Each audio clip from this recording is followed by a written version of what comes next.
12장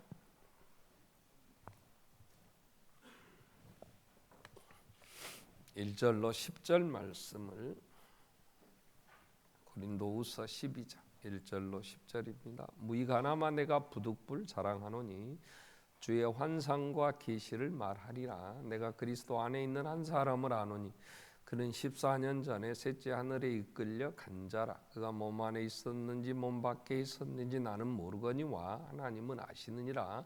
내가 이런 사람을 아노니 그가 몸 안에 있었는지 몸 밖에 있었는지 나는 모르거니와 하나님은 아시느니라. 그가 낙원으로 이끌려가서 말로 표현할 수 없는 말을 들었으니 사람이 가 이르지 못할 말이로다. 내가 이런 사람을 위하여 자랑하겠으나 나를 위하여는 약한 것들 외에는 자랑하지 아니하리라. 내가 만일 자랑하고자 하여도 어리석은 자가 되지 아니할 것은 내가 참말을 함이라. 그러나 누가 나를 보는 바와 내게 듣는 바에 지나치게 생각할까 두려워하여 그만두노라. 여러 계시를 받은 것이 지극히 크므로 너무 자만하지 않게 하시려고 내 육체에 가시고 사탄의 사자를 주셨으니 이는 나를 쳐서 너무 자만하지 않게 하려 하심이라. 이것이 내게서 떠나가게 하기 위하여 내가 3번 주께 간구하였더니 나에게 이르시기를 내 은혜가 내게 족하도다. 이는 내 능력이 약한 데서 온전하여짐이라 하신지라. 그러므로 도리어 크게 기뻐함으로 나의 여러 약한 것들에 대하여 자랑하리니 이는 그리스도의 능력이 내게 머물게 하려 함이라. 그러므로 내가 그리스도를 위하여 약한 것들과 능욕과 궁핍과 박해와 권고를 기뻐하노니 이는 내가 약할 그때에 강함이라. 아멘. 찬양 읽겠습니다.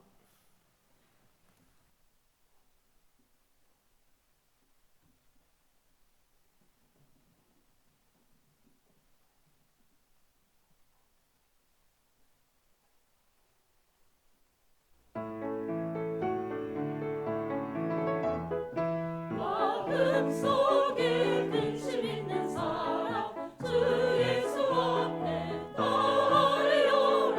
슬픈 마음 있을 때라도 주 예수께 아뢰라. 외로움과 두려움 있을 때에 주 예수 앞에 아뢰어라. 내일 일을 염려하지 말고 주 예수께 아뢰라.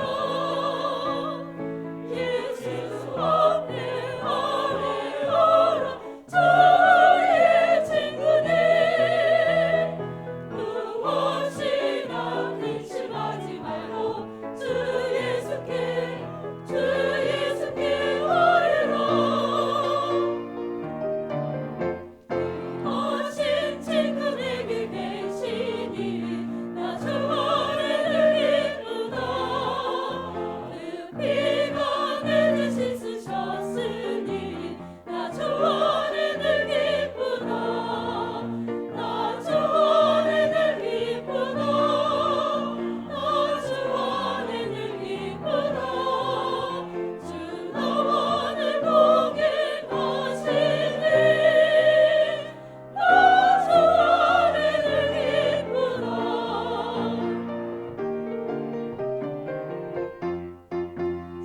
은총 매일 내게 더하니 나 주 안에 늘 기쁘다.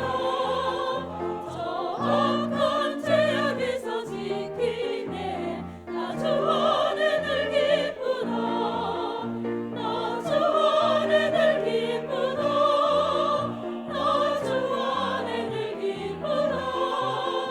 주 나와 늘 동행하시네. 나 주 안에 늘 기쁘다. 주 나와 늘 동행하시네.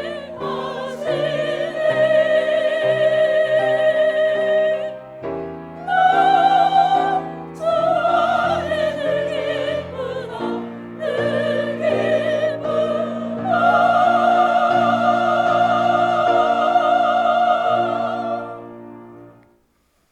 아멘. 고린도후서를 우리가 마감하면서 많은 부분들을 좀 더 살펴보고 싶은 마음이 있으나 또 오늘 마지막 이제 12장을 중심으로 해서 하나님의 은혜에 대하여 같이 살피려고 합니다. 우리는 하나님이 우리를 정말 복을 주셔야 우리는 살 수 있습니다. 그걸 우리가 하나님의 은혜라 그렇게 얘기를 합니다. 은혜는 값없이 너무 값으로 어떻게 계산이 안 되는 큰 이렇게 선물, 그걸 은혜라 그래요.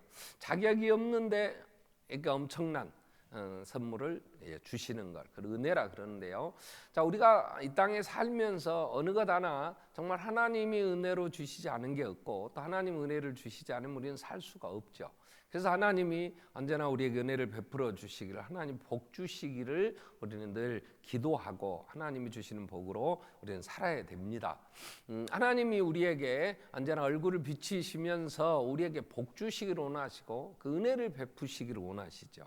그래서 하나님이 우리에게 허락하시는 그 많은 은혜들을 누리며 우리가 정말 주 안에서 늘 기쁘다, 이게 찬양만 하는 게 아니고 정말 그렇게 기쁨으로 사는 거, 이게 참된 복된 삶이죠. 그래서 우리는 하나님의 은혜 안에 우리가 있다. 그래서 바울은 고린도 후서에서 우리가 고난 당할 때에 그런 극한 환난 속에서도 우리는 하나님의 은혜를 알기에 또 그런 어려움을 당하는 자들을 위로해 주시는 그러한 자로 세워주시는, 그래서 하나님의 은혜 안에 있음을 질그릇같이 깨지기 쉽고 볼품없고 약한데 내 안에 보배가 있다. 정말 하나님의 은혜, 그 예수, 하나님의 은혜의 내용을 정리하면 예수지요. 예수 안에 구원인데요. 그래서 내 안에는 그러한 구원, 그 질그릇 속에 내가 보배를 간직했다. 그래서 어떤 일을 당하여도, 나는 우겨싸임을 당하여도, 내가 답답한 일을 만나도 난 낙심하지 않고 내가 넘어지지 않고 나는 살아갈 수가 있다. 하나님 은혜로 산다는 얘기를 합니다. 그러면서 6장에서 그래서 이 은혜를, 지금은 은혜 받을 만한 때요, 보라 지금은 구원의 날이다. 그래서 은혜를 헛되이 받지 말자. 6장 1절 2절 권면을 합니다. 그러면서 오늘 이제 12장에 와서 바울은 하나님이 내게 주신 은혜, 족한 은혜였다, 이런 고백을 지금 합니다. 그래서 하나님은 우리에게 은혜를 베풀어 주, 복을 주실 때 그걸 구원이라 그러는데요. 우리가 구원은 좁은 의미에서는 내가 죄인인 것을 인정하고 예수 나의 유일한 구원자, 그래서 예수를 구주로 영접하고 하나님 자녀 되는 거, 그걸 구원이라 우리는 그렇게 얘기를 합니다. 그러나 이 구원을 넓은 의미로 더 넓게 얘기할 때는 빌립보 2장 12절 이후 13절 말씀에도 너희는 두렵고 떨림으로 너희 구원을 이루라 그래요. 하나님은 우리 안에서 역사하시는데 우리에게 소원을 두고 하나님이 그 구원을 이루어 가신다. 그러면서 구원이 완성된 걸로 얘기하지 않고 진행형으로 얘기를 합니다. 그래서 우리가 구원이라고 할 때 하나님의 은혜, 우리를 구원해 주시는 하나님은 시작부터 장차 완성될 때까지 예수 그리스도가 오셔서 다시 재림하셔서 정말 죄가 없기에 아픈 사망, 눈물 없는 그곳에 우리가 이르기까지 우리를 인도하시며 필요한 모든 것들을 더 제공하시며 있어야 할 좋은 것들을 채워주시는 그 하나님의 모든 행위, 이걸 구원의 계속 하나님의 열심, 구원을 이루시는 하나님, 우리는 이렇게 얘기할 수 있죠. 그래서 우리의 구원을 우리가 예수를 믿고, 예수 믿기 전에도 하나님의 은혜 안에 우리는 있었어요. 우리 예수를 믿고 이제 내가 오늘 또 살아가면서 우리의 삶을 하나님의 은혜 안에서 볼 수 있어야 되고 그 구원을 이루시는 하나님의 섭리의 손길을 볼 수 있어야 되는 거죠. 바울이 지금 오늘 그 얘기를 합니다. 내가 무익하나마 부득불 이제 자랑한다. 그러면서 내가 정말 하나님의 은혜 안에 있었다 하는 얘기를 하죠. 환상 계시, 정말 이건 엄청난 큰, 너무 큰 내가 은혜를 받았다 그 얘기죠. 자, 우리는 바울이 태어날 때부터 그는 이 세상적으로도 정말 많은 복을 받았어요. 태어날 때에 바울은 좋은 집에서 태어났어요. 세상 사람들이 얘기하는 금수저를 물고 태어난 거잖아요. 아버지가 무엇을 했는지 모르나 당시에 로마 시민권이라고 하는 이 로마 시민권자들은요 굉장한 특혜가 있었어요. 그런 로마 시민권자의 집에서 태어났잖아요. 그리고 돈도 많이 있었으니까 길리기아 다소에서 태어났는데 예루살렘에 유학할 만큼 재정적으로도 뒷받침이 됐고, 또 하나 바울은 굉장히 명석한 두뇌를 가졌어요. 그래서 대학 입학 시험을 치렀는데 당대의 최고의 선생 가말리엘이 야, 이 청년을 내가 잘 훈련해서 이제 키워내면 나보다 나은 랍비가 되겠다. 이런 판단이 선 거예요. 그러니까 가말리엘 문화생이 될 수 있었죠. 당시에 랍비들이 사람을 볼 때에 내가 정말 선생님 배우고 싶습니다, 나를 좀 걷어주세요 이러면, 요즘 말로 하면 입학 온서를 내면 그 선생은 모든 면에서 사람을 보는 눈이 있잖아요. 그걸 가지고 봐서 야, 얘는 정말 앞으로 가능성이 있다, 그럴 때 입학을 허락하거든요. 그래서 그 문화에서 배웠다는 건 굉장히 명석한 두뇌를 가졌고 또 성격이 굉장히 열정적이에요. 흐리멍텅하거나 뭐 원망하거나 그러지 않아요. 자기 삶을 아주 열정적으로 삽니다. 그리고 굉장히 논리적이에요. 여러분, 바울이 쓰는 서신서, 로마서나 에베소서나 모든 서신서를 보세요. 앞을 읽어가면요, 뒤에까지 한 주제를 가지고 쭉 정리를 하는데 굉장히 논리적이에요. 또 하나, 그는요 굉장히 사물에 대한 분석력도, 그래서 그가 편지를 쓰거나 당시에 많은 사람들과 함께 논쟁을 할 때에 속에 있는 진리를 드러내므로 그 논쟁에서 바울을 이길 사람이 없었어요. 우리는 속에 든 것 많은데 이걸 막 표현해내지 잘 못하는, 이게 수사학이라 그런 얘기를 하는데 말을 잘 못하는, 그래서 말로 배워서 대로 써먹냐 뭐 이런 얘기도 해요. 근데 속에 있는 것을 그대로 잘 드러내는 능력, 이런 수사학도요 굉장한 좋은 은사죠. 바울에게는 이러한, 그래서 이 가말리엘 문화에서 그 성경 구약을 통달하는 율법을 다 이해하고, 그래서 그걸 꿰뚫어 볼 수 있는 그러한 이제 지식도 있었잖아요. 그리고 나서 하나님이 또 그를 불러내실 때도 분명한 부르심이 있었잖아요. 다메섹을 향해 가는데 하늘에서 태양빛보다 더 밝은 그 낮 정오에 빛이 비치는데 이게 무슨 일이냐고 어안이 벙벙했을 때, 나는 네가 핍박하는 예수다 하면서 음성이 들리고, 내가 너를 만세전에 택하여 이방인과 높은 사람, 임금들, 많은 사람들에게 내 증인이 되라고, 내가 예수가 그리스도라는 걸 전하기에 택한 내 그릇이다 이러면서 소명과 사명에 대한 분명한 이런 하나님의 은혜가 있었어요. 여러분, 오늘 우리가 하나님의 부름을 받아서 여기 와서 우리가 사명을 감당하며 교회를 이루지만 우리는 가끔 흔들릴 때 있잖아요. 내가 진짜 하나님이 나를 불러주신 건가? 그죠? 어떻게 보면 조금만 어려우면 휩쓸려서 막 그냥 비바람 치고 바람 치고 물결 내려가면 그냥 떠내려가면서 내가 진짜 구원받은 건가? 그리고 우리는 헷갈릴 수 있잖아요. 이 하나님의 부르심이 확실치 않고, 그 다음에 뭘 해야 될지 바울은 분명했어요.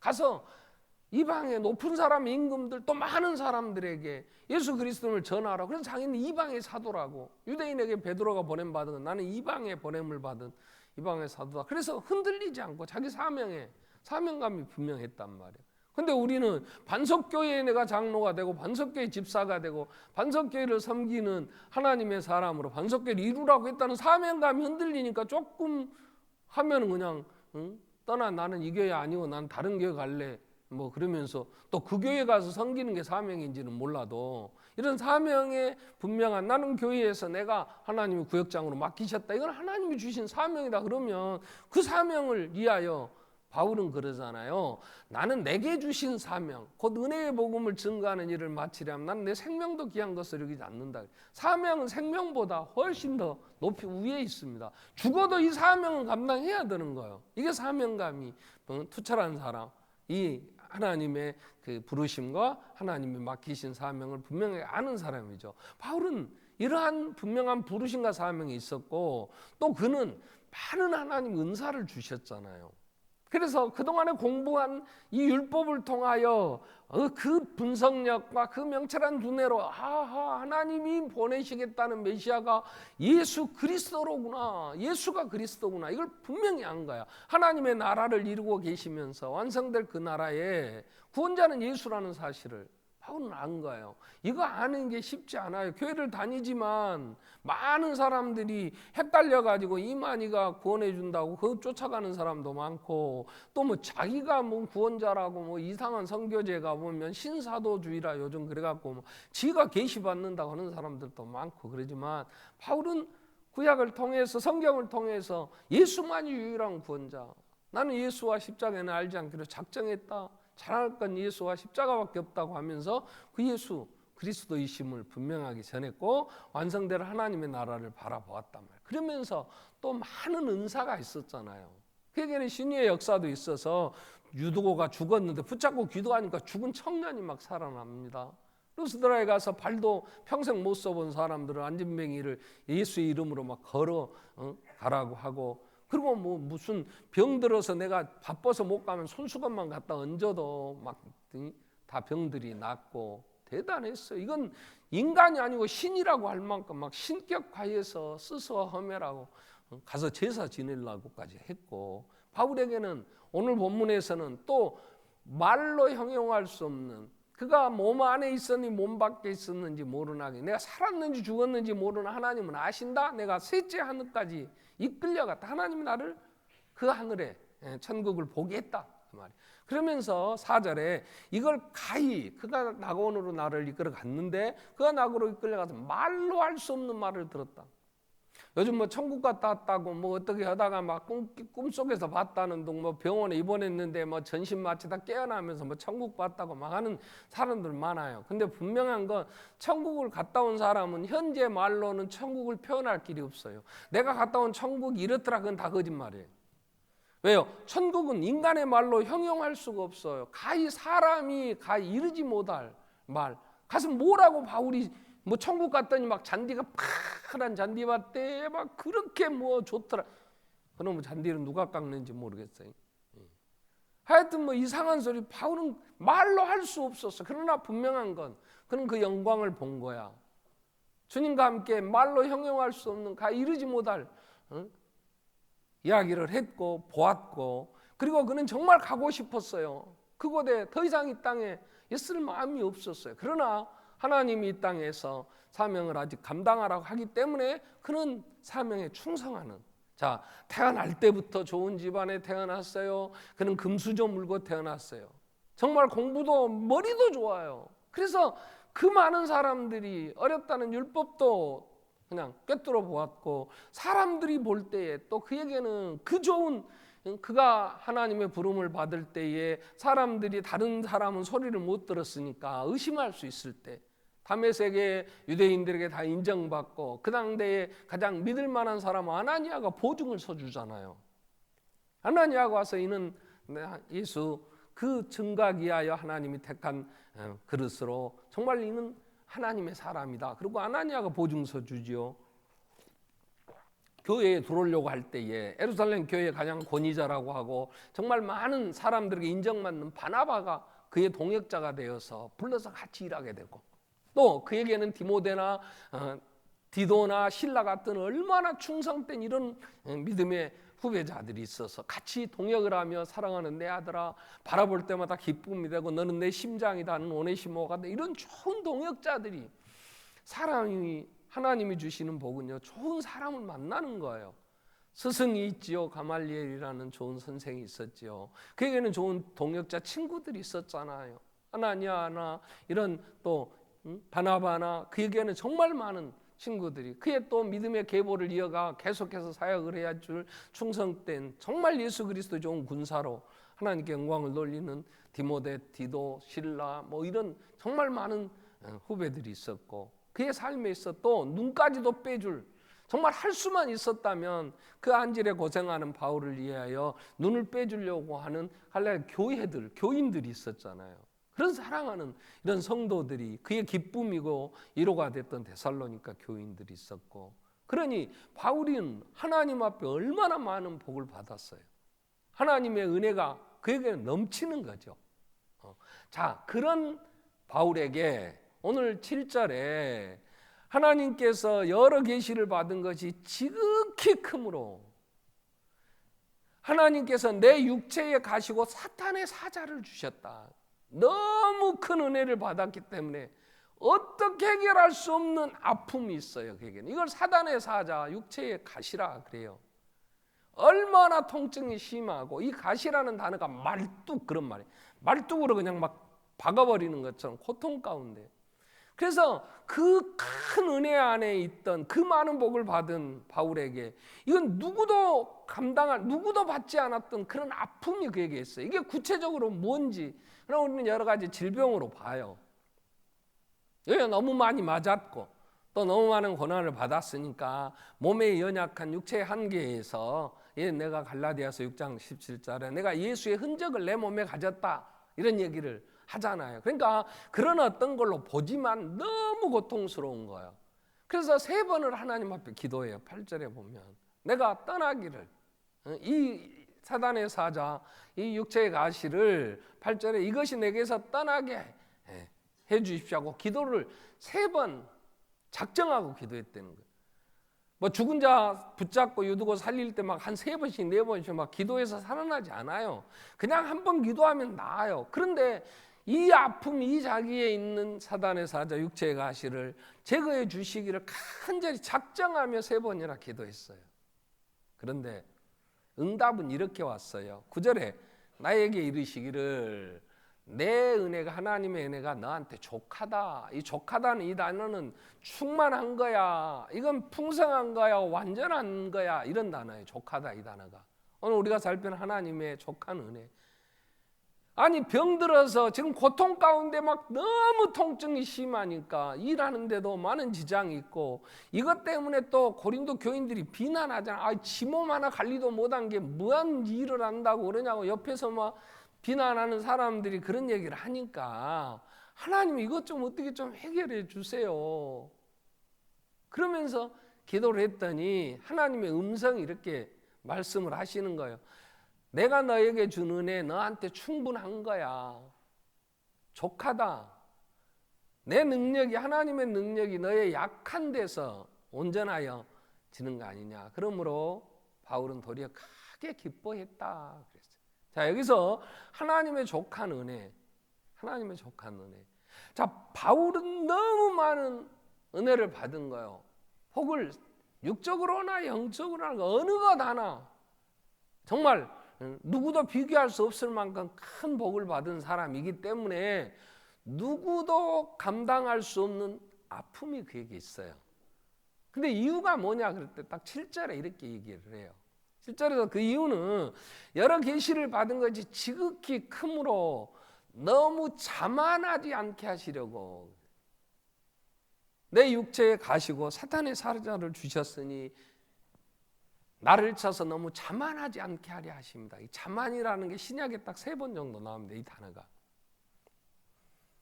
스스로 높이다, 오만하다 그런 얘기.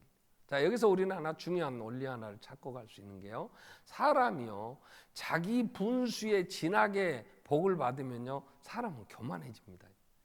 이게 통제가 안 됩니다. 이게 그릇이 하나님이 우리에게 주신 그 은혜들을 담을 그릇이 못 되면요, 뭐 조금만 돈 좀 생기면요 아주 눈에 뵈는 게 없는 모양이에요. 이야, 저 사람 돈 좀 생기니까 사람이 저렇게 저러면 안 되는데, 사람들이 그럴 때 많아요. 그래서 옛날 어르신들도 이 자만해지고 이게 이제 분수에 지나다 이럴 때 하는 게 뭐냐면 쌍놈이 양반되면 티낸다 그래요. 티낸다. 뭐 조금 하나 뭐 남보다 나으면, 그래서 우리말에 우리가 늘 쓰는 말도 저거 얼굴값 한다, 얼굴이 좀 이쁘장하게 생기면 이게 꼭 속썩이고 여러 사람 하여튼 힘들게 하고 그래요. 차라리 거기에 클레오파트라 코가 한 치만 낮았어도 세계 역사가 바뀌었을 거라 그럽니다. 이쁘게 생긴 것들이 못된 짓 하고 그것 가지고 문제를 많이 일으켜요.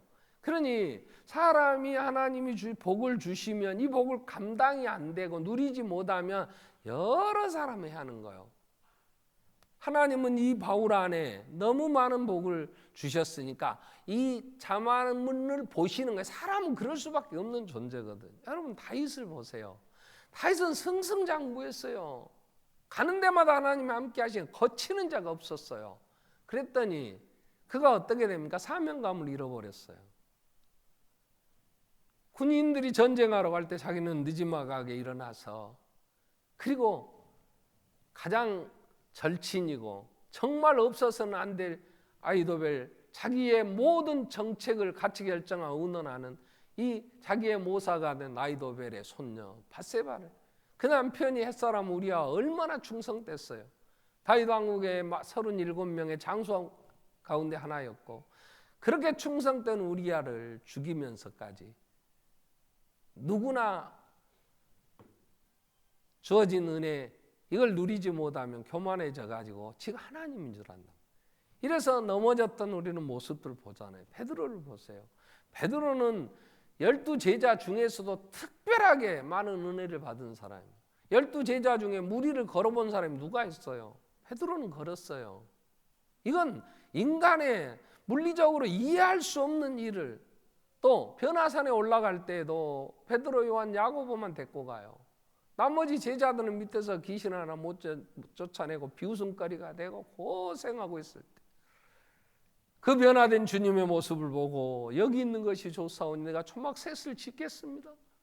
하나는 줄을 지하고 하나는 모세 엘리야를 지을 때 여기서 합시다. 좋아가지고 그의 고향 가버나움의 해당장이었던 야이로의 딸이 죽었어요. 그때 그 해당장 야이로의 딸 고쳐주려고 그 아이 집에 들어갈 때도 베드로, 요한, 야고보는 따라갔어요. 달리다고 소녀야 일어나라. 그럴 때 죽은 그 어린아이가 살아나는 걸 베드로는 봤잖아요. 말로 할 수 없는 많은 복을 그가 경험한 거잖아요.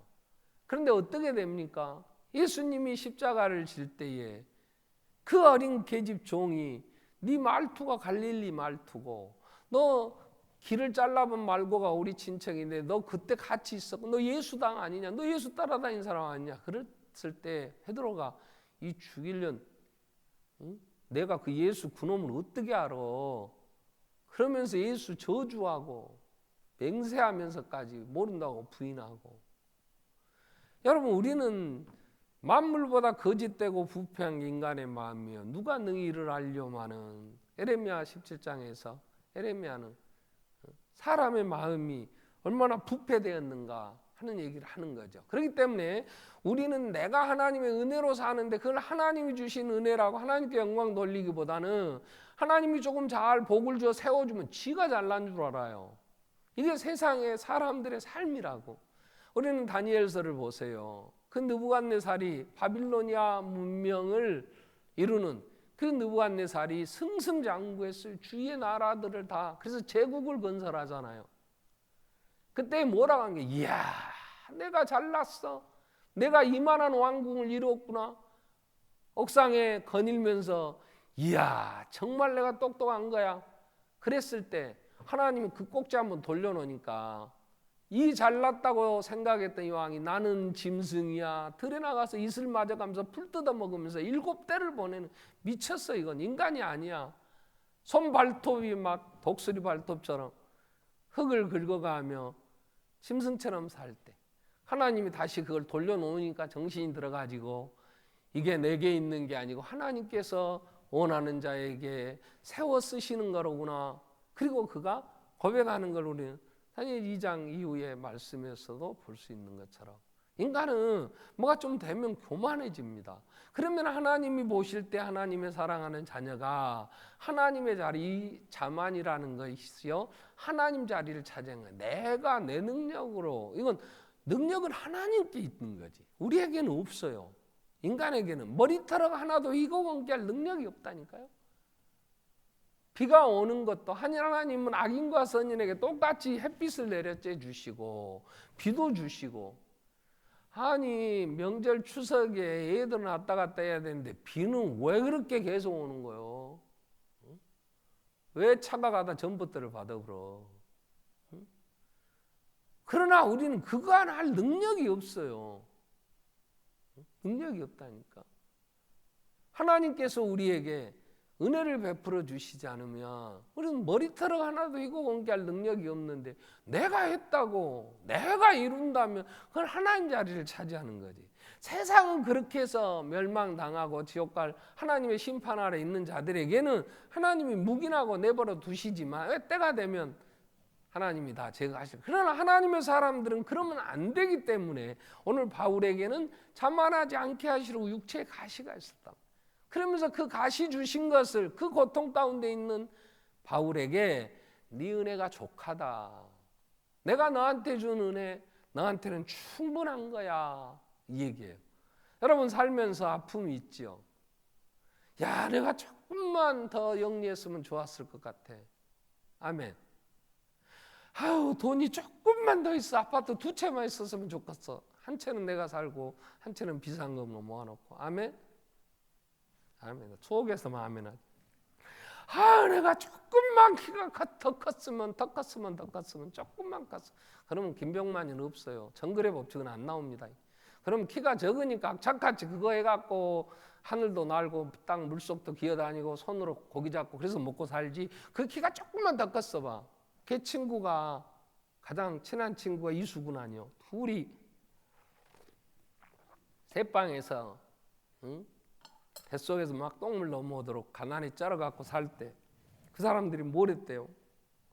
키 적으니까 키 컸으면 하고 그것도 유행어가 돼갖고 키 컸으면 처음부터 서수남씨 같이 커버렸으면 뭐고 이제 작았으면 그럴걸?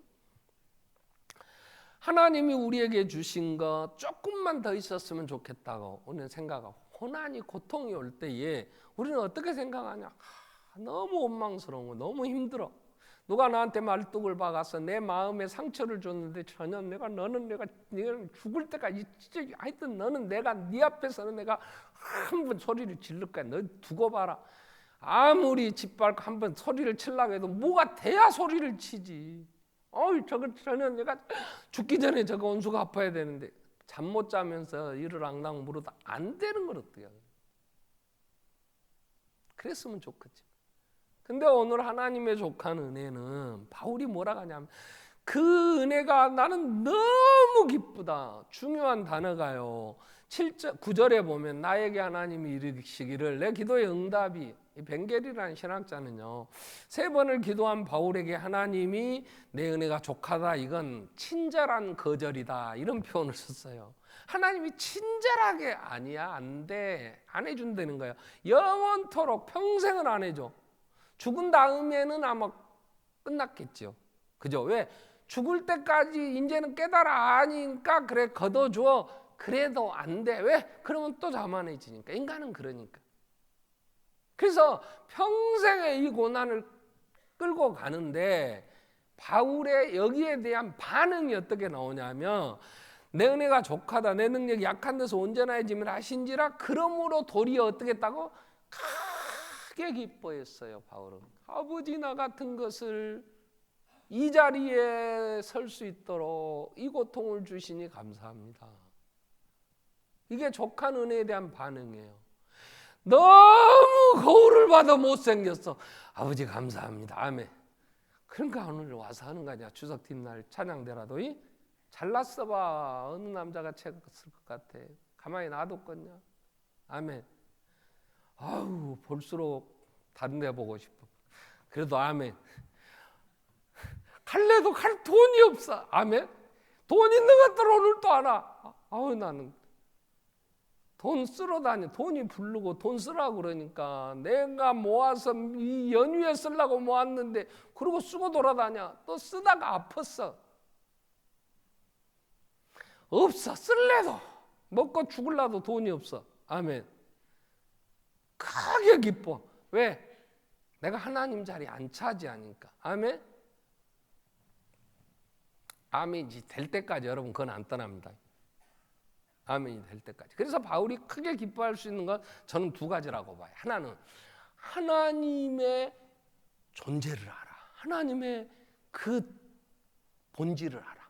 이분의 그 광대하심 앞에 자기가 감히 어떻게 거기에 견주어 내가 했다고 할 수, 이걸 아니까 로마서 11장 33절에 하나님의 구원을 1장부터 로마서에서 1장부터 쭉 얘기를 해요. 모든 인간은 죄인이요 누구도 의롭다를 의인은 하나도 없고 다 무익하게 치우쳐 근데 예수 그리스도를 통하여 대표원리로 그래서 정말 하나님 택한 자는 하나님이 토기장이가 되어 만드시고 이 얘기를 구원을 쭉 얘기하다가 로마서 11장 33절에 바울이 이런 고백 깊도다 하나님의 지혜와 지식의 풍성함이요 그의 판단은 헤아리지 못할 것이며 그의 길을 찾지 못할 것이로다. 이게 개혁주의 신앙의 가장 본질이 깊도다. 측량할 길이 없구나. 하나님의 지혜와 지식의 풍성함. 그분을 감히 인간이 왈가왈부할 수가 그 크신 그 사랑 그 지혜로 자기에게 주신 이 사탄의 이 사자 육체의 가시가 너무나 감사한 거예요. 자기는 다 이해할 수 없지만 하나님의 사랑 안에 있게 해주신 그 측량할 수 없는 은혜. 하나님이 나 같은 것을 기억하셔서 나를 너무 잘 아시니까, 나를 나보다 더 잘 아시니까, 떠나면 안 되니까, 하나님이 그 자리에 있어야 하니까 고개 들 수 없는 여러분 많은 어려움을 주실 수 있어요. 왜요? 그것마저 없다면 여러분 입에 살아남을 수 있겠어요? 안 그래요? 여러분 이빨에 누가 살아남겠어? 그 많은 사람들 앞에 여러분 부족함이 없고 고개를 들 수 없을 만큼 내게 약점이 있으니까 지 몸 하나 감당 못한 것이 뭐하냐고 비난할 때 바울이 그게 감사해서 그래 내가 약한 자입니다. 환난 10절에 보세요. 그러므로 내가 그리스도를 위하여 약한 것들 능욕 궁핍 박해 권고 기뻐한다 그래요. 그런 박해를 받고 그런 비난을 받고 그런 손가락질 그런 소리를 들을 때 기뻐했어. 우리는 억울하다고 생각하죠. 누군가 내 가슴에 대못을 박았어. 그런 소리를 지가 할 수가 있어? 잠이 안 와. 그런데 그로 인하여 내가 나를 보는 거예요. 내가 연약한 죄인으로 내가 할 수 있는 게 여러분 자식을 낳아 키워간다고요. 자식 하나 내가 할 수 있어요. 솔로몬은 시편 127편에 가정 집을 하나 세우는 것도 하나님의 은혜가 아니면 세울 수 없다 그랬어요. 태어나서 이게 눈 뜨고 조망만한 게 한 2.7kg, 3kg, 뭐 3.4kg 이게 고기 덩어리로 치면요 몇 근 대도 안 해요. 이것이 눈 깜빡깜빡한데 그 콧구멍으로 들어가는 바이러스나 모든 걸 내가 어떻게 알아? 막을 길이 있어요. 왜 갑자기 장염이 생기고 왜 기침하고 왜 그러는지 알 수가 없어. 어떻게든지 해보겠다고 몸부림치다가 이것이 조금 뒤집더니 기더니 이제 일어나서 걷겠다고 걷고 다니는데 학교가 공부를 하는데 점수가 안 나와. 그 확 쪽에서 그냥 좀 돌려보면 쓰겠는데 그럴 수도 없고 학교 가니까 이게 애들하고 사회성도 결여돼가지고 왕따 당하고 이건 뭐 친구도 많이 없고 그러니 생일 파티 한다고 다 불러라 다 불러 패밀리 레스토랑에서 잔뜩 먹여줘도 먹고 나서는 지 생일 잔치에 내 새끼는 안 불러. 속 터져서 이걸 어떻게 해야 되냐고. 그리고 키워놨더니 이게 나중에는 예수를 또 안 믿어. 그 안에 예수가 심어져야 되는데 그러니 내가 새끼 하나를 내가 키울 수가 있어요. 내가 할 수 있는 하나님의 은혜 안에 사는데 우리는 하나님의 은혜 안에 내가 정말 하나님 나에게 복을 주십시오. 기도하고 살아야 되는데 이 교만한 것들이 잠만 자지 기도 안 해. 언제까지 그 고통 계속되느냐.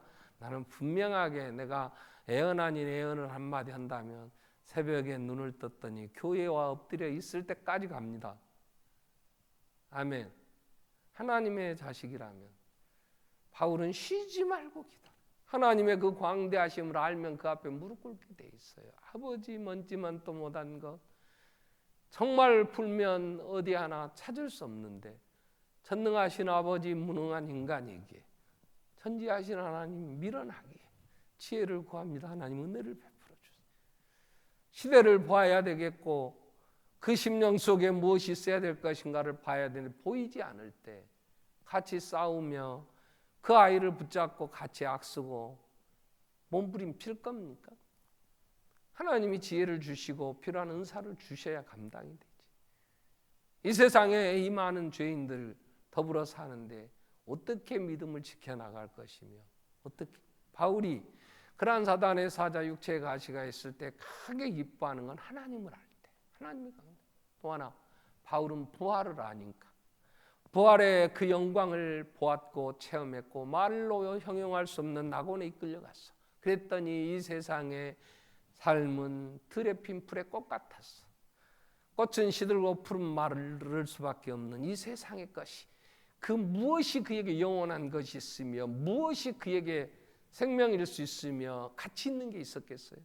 육체는 비록 감당할 수 없는 고통 가운데 있지만 영광의 그 나라에 내 분깃이 있기에 우리의 시민권은 하늘에 있다고. 바울은 그 은혜 안에 하늘의 영광, 주님과 함께 참여할 그 영광을 바라보면서 현재 고난은 장차 나타날 영광과 좋게 비교할 수 없도다. 그리스도와 함께할 하나님의 은혜의 상속자, 하나님의 자녀, 그 특권을 누리려고 한다면 그리스도와 함께 고난도 받아야 될 거 아니냐. 그래서 그리스도의 남은 고난 내 육체에 채우노라.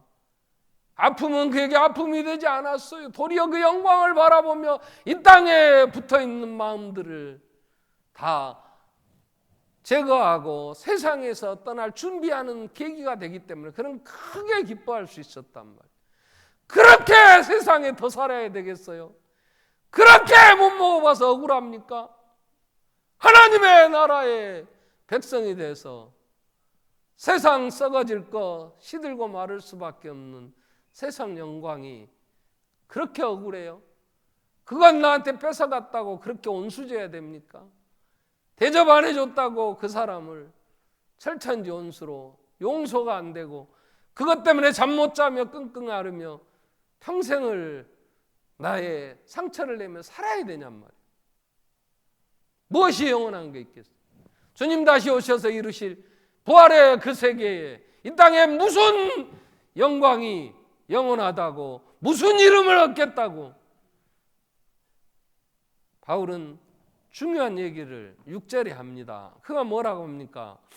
내가 만일 자랑하고자 해도 어리석은 자가 되지 아니할 것은 내가 참말을 합니다. 그러나 누가 나를 보는 바와 내게 듣는 바에 지나치게 생각할까 나는 두려워 그만두노라.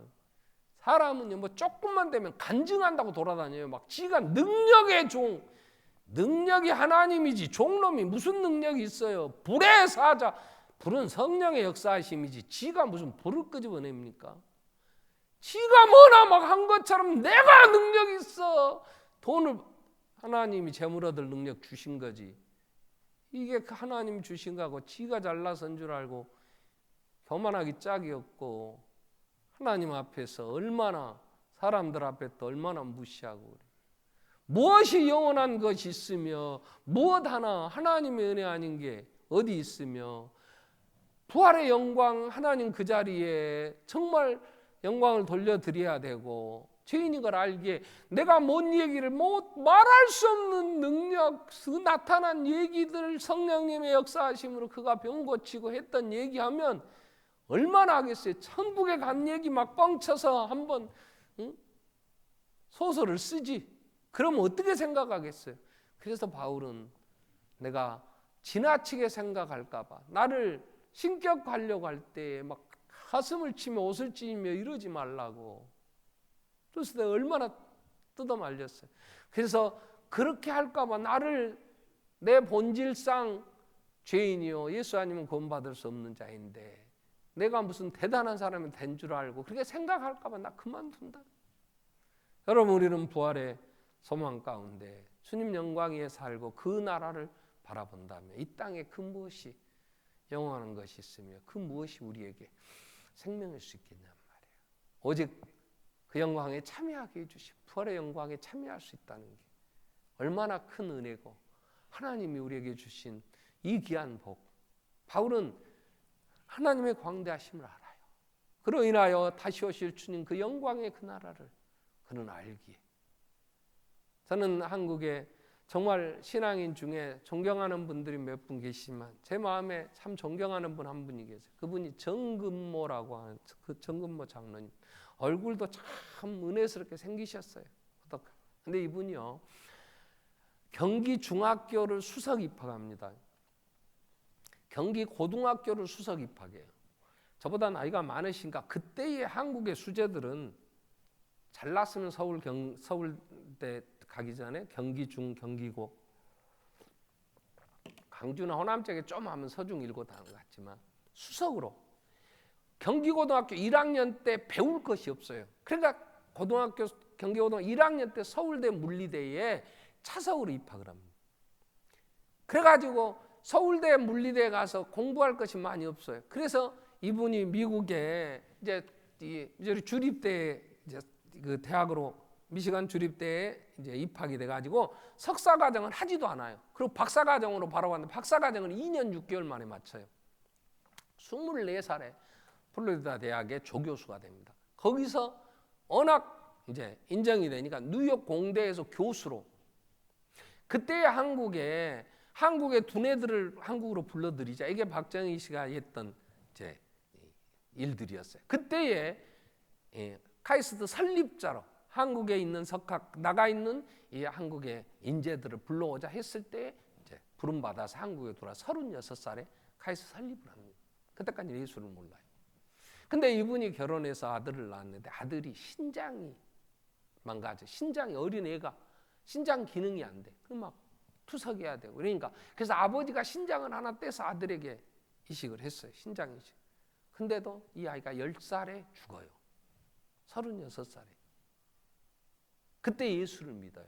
그러면서 이분이 쓴 책이 제목이 그래요. 나는 위대한 과학자보다 신실한 크리스천이고 싶다.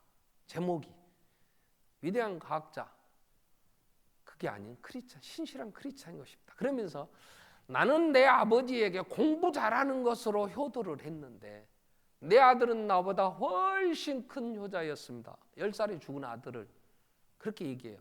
그 이유는 내가 아버지로서 그 아들이 이제 죽게 되니까 예수를 믿게 만들었고, 내 아들은 나를 예수 믿는 자가 되게 했고, 내 아들은 내가 기도하는 사람이 되게 했고, 내 아들은 나에게 성령 충만한 사람이 되게 해줬다. 나보다 내 아들은 훨씬 큰 여자였습니다. 이런 고백을 해요. 누구도 그 앞에 설 수 없었어요. 그 명석한 두뇌와 그 능력 앞에 한국은 그를 의존할 수밖에 없었어요. 그런데도 그 아들이 죽어가면서 그에게는 큰 육체의 가시라고 할 만큼 아픔이 있어요. 그 아들이 10살에 신장 이식 받았지만 살지 못하고 죽은 일로 인하여 예수를 믿고 하나님의 그 영광을 보면서 나는 위대한 과학자이고 되기보다는 신실한 크리스천이고 싶다. 예수 앞에서 간증 많이 했어요. 여러 정부에서 여러 요직을 맡아달라고 청했지만 그분은 과기처장은 2번 했죠. 그리고 각 교회 다니시면서 간증하고 집회인도 하시면서 지금도 정말 신실한 하나님의 사람. 우리는 육체의 가시가 사람마다 그만한 아픔이 아닐지라도 여러분 다 저나 여러분 가지고 있어요. 근데 크게 기뻐할 수 있는 것은 그로 인하여 하나님 앞에 겸손히 설 수 있다는 것.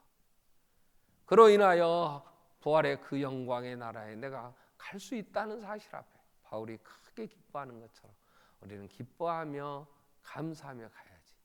한번 우리 기도하겠습니다. 하늘의 영광을 보게 해주세요. 아픔을 감당하며 정말 해결이 안 돼서 밤잠 못 자며 증오하며 미워하며 온수 맺고 그 고통 가운데 원망하는 게 아니라 그로 인하여 하나님의 나라 그 영광에 참여하는 자 하나님의 광대하심을 보게 해주심에 크게 기뻐하며 내 은혜가 내게 족하다고 하신 주의 음성 들으며 늘 승리할 수 있도록 하나님의 사람으로 서게 해주십시오. 같이 한번 우리 통성으로 기도하겠습니다. 살아계신 하나님 아버지,